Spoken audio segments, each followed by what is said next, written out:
স্বামী স্ত্রীর সম্পর্ক এমন একটি সম্পর্ক যে সম্পর্কে প্রতিনিয়ত আল্লাহর নিয়ামত বর্ষিত হয়। এই সম্পর্কের মাঝে নেকি আদায় করা খুব সহজ। স্বামী যদি তার স্ত্রীকে 10টা মিনিট সময় দেয়, সেই 10টা মিনিটের প্রতিটা সেকেন্ডে সেকেন্ডে স্বামীর নামে আমল খাতায় নেকি লেখা হয়ে থাকে। সুবহান আল্লাহ। আর এখন স্বামীরা স্ত্রীকে সময় দেওয়া মানেই বোঝায় বাসায় এসে উপর হয়ে ঘুমানো, আর না হয় ফোন টিপা। এটাই নাকি তাদের কাছে স্ত্রীকে সময় দেওয়া। কিছু কিছু স্বামীর কারণে কিছু কিছু স্ত্রীর জীবন একেবারেই পুরো নষ্ট হয়ে যায়, আবার কিছু কিছু স্বামীর কারণেই তার স্ত্রীর জীবনটা খুব স্বর্গের মতো হয়ে যায়। আসসালামু আলাইকুম, হ্যালো এভরিওয়ান। আমার প্রিয় আপু এবং ভাইয়ারা কেমন আছেন সবাই? দেশের এই দুরূহ পরিস্থিতিতেও আশা করছি সবাই সুস্থ এবং ভালো আছেন, এবং যে যেখানে আছেন হেফাজতে আছেন। পরিস্থিতি ভালো হতে না হতে আবার খারাপের দিকে চলে গেছে। ভেবেছিলাম দেশের অবস্থা হয়তো একটু স্বাভাবিক হয়েছে, কিন্তু স্বাভাবিক না হতেই আবার যেন গ্যাঞ্জাম শুরু হয়ে গিয়েছে। এর দুঃসময় কবে দূর হবে? মহান আল্লাহ তাআলা এই দুর্দিন কবে কাটিয়ে নেবেন, সেই অপেক্ষায় আছি।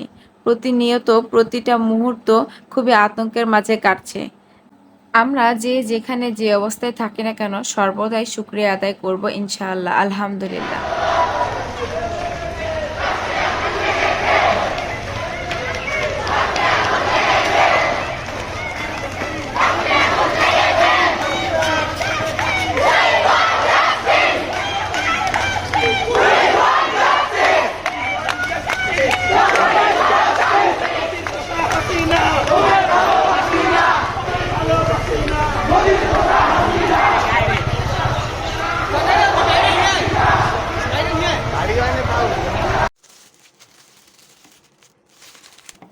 আমার বাসার সামনে বর্তমান অবস্থার পরিস্থিতি আপনাদের সাথে একটু শেয়ার করলাম।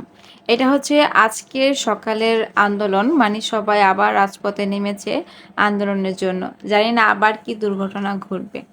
যাই হোক, আজকে সকাল সকাল হচ্ছে কিছু কাপড় চোপড় ভিজাবো। বৃষ্টিতে প্রায় অনেকগুলো কাপড় জমা পড়ে গেছে, আর কিছু তো ঠিক মতো শুকাতেই পারছি না, যাই ধুচ্ছি। বাচ্চাদের কাপড় ছাড়া তো ধোয়া হচ্ছেই না, তারপরও আজকে অনেকগুলো কাপড় জমেছে বিদায় ধুইতেই হবে। তো তার জন্য হচ্ছে আগে হুইলের গুঁড়ো রিফিল করে নিচ্ছিলাম, হুইলের গুঁড়ো শেষ হয়ে গিয়েছিল।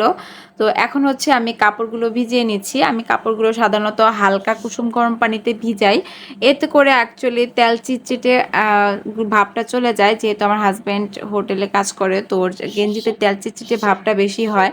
আর এদিকে হচ্ছে বিছানাটা গুছিয়ে নিচ্ছি। কাল রাতে আর বিছানাটা গুছানো হয়নি, আজকে হচ্ছে সকাল সকাল গুছিয়ে নিলাম। সাধারণত আমি সকালে রাতে ঘুমানোর আগে বিছানাগুলো গুছিয়ে নিই। তো এখন হচ্ছে বেডরুমে এই ফ্যানটা একটু ক্লিন করে নিচ্ছি। এটা যেহেতু সাদা আর কালোর মধ্যে, তো এটার ময়লাটা একটু বেশি দেখা যায়, তাই আর কি এটা একটু ক্লিন করে নিলাম। আর ঘরের যাবতীয় ফার্নিচারগুলো একটু হালকা পাতলা ক্লিন করে নিয়েছি। যদিও বা আমার ঘরে আহামরি তেমন কিছু ফার্নিচার নেই, তারপরও যাই আছে একটু গুছিয়ে নিয়েছি। ওয়ার্ড্রোপের উপরে একটু গুছিয়ে পরিষ্কার করে নিয়েছি। ওয়ার্ড্রোপের উপরে কিন্তু খুব এলোমেলো হয়েছিল, যেটাই পরিষ্কার করে নিলাম। আর এখানে ছোট্ট একটা ক্যান্ডেল, পাইনাপেল ক্যান্ডেল রেখে দিলাম। এই ক্যান্ডেলটা আমার খুব বেশি পছন্দের। আমি এটা দারাজ থেকে নিয়েছিলাম, তো পরে অবশ্য আবার খুঁজেছিলাম দারাজে গিয়ে, কিন্তু আর পাইনি ক্যান্ডেলটা। পেলে আসলে তখন অনেকগুলো নিতাম। তো ক্যান্ডেলটা কিন্তু আমি খুব রিজনেবল প্রাইসেই নিয়েছি। আর এখানে হচ্ছে কিচেনে চলে এসেছি। কিচেনে আসার পর যে কাল রাতে আর কি, গত রাতে আর কি কিছু প্লেট বাটি ধুয়ে উপর করে রেখেছিলাম, সেগুলো আর কি গুছিয়ে নিচ্ছি। আর এখানে হচ্ছে মাছ নামিয়ে রেখেছি। আমি পোয়া মাছটা ধুয়ে একটু লবণ মরিচ মেখে তারপর ফ্রিজে রেখে দিয়েছিলাম, যেন আমার কাজে একটু সহযোগিতা হয়। এখানে হচ্ছে যেগুলো ধুয়ে রেখেছিলাম কিচেন সিঙ্কটা একটার উপরে, তো সেখান থেকে সব কিছু নামিয়ে নিয়েছি। এখন হচ্ছে যেটা যেখানে থাকার সেটা সেখানে গুছিয়ে রাখবো। এখানে কিন্তু আমার বাচ্চাদের খেলনাও আছে, তো এগুলো ময়লা হয়ে গিয়েছিল, তো সেগুলো একটু ধুয়ে নিলাম। আর এখন হচ্ছে যে খালি বক্সগুলো আছে সেগুলো আলাদা করে নিয়েছি, আর যেগুলো আর কি রেগুলার ইউজেস সেগুলো আলাদা করে নিয়েছি। যেটা যেই জায়গায় রাখার সেখানে রেখে দিব। আমার নরমালি বেশি প্লেট বাটি বা প্রয়োজন ছাড়া বেশি জিনিস থাকলে আমার যেন কেমন দমবন্ধ লাগে, একটা আছে না শখের জিনিস। তো ভাড়া বাসায় যেহেতু জায়গা সব কিছুরই কম, তো তাই রাখার জায়গাটা থাকার না থাকার কারণে অ্যাকচুয়ালি দমবন্ধ লাগে। যেহেতু যে আগেই বলেছি আমার ঘরে তেমন ফার্নিচার নেই, মানে একটা ওয়াল ক্যাবিনেটও নেই যে আমি আমার জিনিসগুলো সুন্দর করে গুছিয়ে রাখবো। যাক, এখানে হচ্ছে চিংড়ি মাছ এনেছে 2 কেজি পরিমাণের, সেটাই হচ্ছে একটু ঢেলে নিচ্ছি ভালো করে ধুয়ে, তারপর হচ্ছে ফ্রিজে রেখে দিব। নর্মালি কিন্তু আমি চিংড়ি মাছ কুটে রাখি না, যখন রান্না করি তখন হচ্ছে নামিয়ে হালকা বরফ ছুটার পর বরফ থাকা অবস্থায় কুটে নিই, এতে করে চিংড়ি মাছটা আর কি নষ্ট হয় না। আম্মুর কাছ থেকে শেখা এটা, আম্মুকে ছোট থেকেই দেখেছি যে চিংড়ি মাছটা বরফ থাকা অবস্থায় কুটতে, তাই আমিও সেভাবেই করি। আর এইখানে হচ্ছে যে গ্রাম থেকে কাঁঠাল পাঠিয়েছিলেন শাশুড়ি মা, এটা হচ্ছে আগের একটা ভিডিও আপনাদের সাথে শেয়ার করছি। পরীক্ষা চলাকালীন আর কি এই কাঁঠালটা আমার শাশুড়ি মা গ্রাম থেকে পাঠিয়েছিলেন। যেহেতু কাঁঠালটা অনেক বড় আর আমাদের পক্ষে সম্ভব নয় কাঁঠালটা একা শেষ করা, আর যেহেতু সব জালেদের জন্য একটা করে পাঠানো হয়েছে, তাই কাঁঠালটা হচ্ছে আমার হাজব্যান্ড আমার মার বাসায় পাঠিয়ে দিয়েছিল। তো সেখানেই আর কি আমি ছিলাম যেহেতু, তাই সেখান থেকে এই ভিডিওটুকু করা। আমি কিন্তু কাঁঠাল অত সুন্দর করে কাটতে পারি না, শুধু কাঁঠাল কেন অন্যান্য কাজও কিন্তু এত সুন্দর করে গুছিয়ে পরিপাটি করে করতে পারি না, অন্যান্য আপুদের কাজ যেমন দেখি আর কি। তো আমার কাজে যদি কোথাও কোনো ভুল ভ্রান্তি থাকে তাহলে আপুরা ক্ষমা সুন্দর দৃষ্টিতে দেখবেন।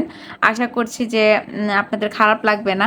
এ পর্যন্ত আমার ভিডিওটি যারা দেখছেন আপু এবং ভাইয়ারা, আপনাদের কাছে একটা রিকোয়েস্ট যে আমার ভিডিওটি কেমন লেগেছে অবশ্যই কিন্তু ভালো মন্দ কমেন্ট করে কমেন্ট বক্সে জানাবেন, আর হচ্ছে একটা লাইক দিতে কিন্তু ভুলে যাবেন না, কারণ আপনাদের একটা লাইক আমার এই ভিডিওটা আরও অসংখ্য মানুষের কাছে পৌঁছে দিতে সহযোগিতা করবে।